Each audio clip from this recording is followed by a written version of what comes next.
Support for makers comes from Bank of America and by Cypress Cove. The real challenge is to make sure that we don't squander what has been left for us so that future generations can't appreciate it or understand it or have it to enjoy.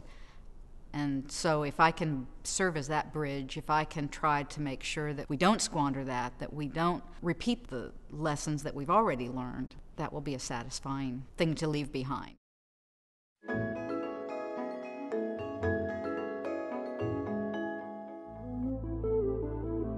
Water's always been sort of a common element in my life.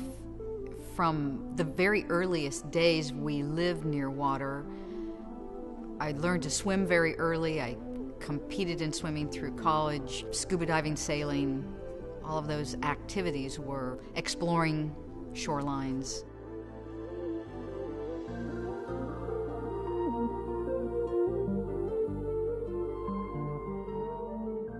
My interest in science starts, I think, with my father, who was an entomologist and plant pathologist. And I like to say we spent our growing up years following bugs around the world, because basically when there was an outbreak of something and they needed a solution, my father had an opportunity to go and deal with it. So we would have walks and opportunities to just go and explore and name things. And there was just this very rich opportunity to walk with an encyclopedia. I was able to go to college, and they had started a new program called limnology, which is the study of freshwaters.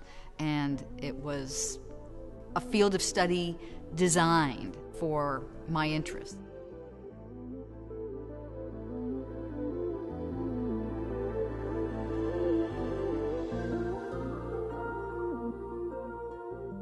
This was a day-to-day activity. It was my backyard, and all of a sudden you could see the changes. You could see the problems very close up.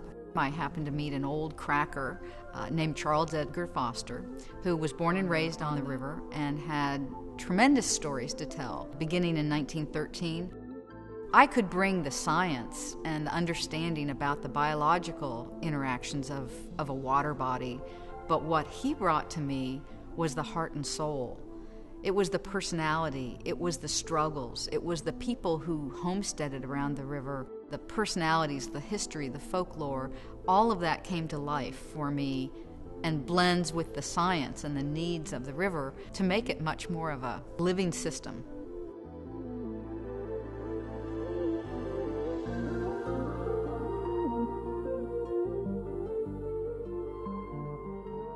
My job is to bring the science that we do in the Marine Laboratory and the Wildlife and Habitat Management Facility into the regulatory realm, so that when legislation or regulation is being developed, it has some tie, some underpinning to the actual biological functioning of the system.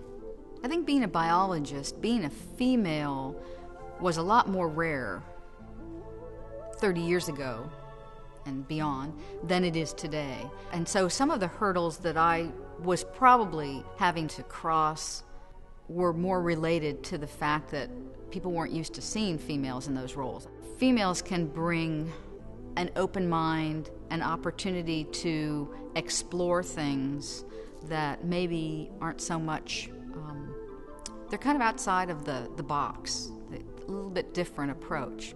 We do a good job, I think, of educating about the environment in Southwest Florida, and we try to hit it at all levels, from the children all the way up through the visitors.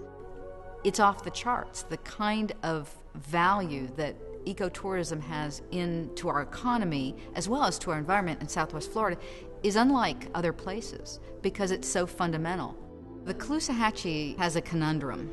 We have challenges that occur because we have too much water coming into the system periodically, almost seasonally, and often not enough water coming into the system.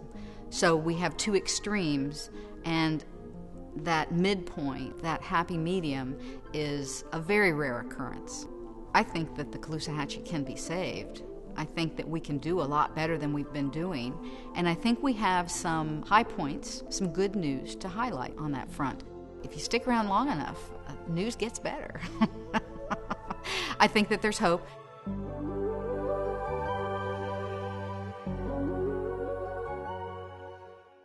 Support for makers comes from Clive Daniel Home and by Chico's.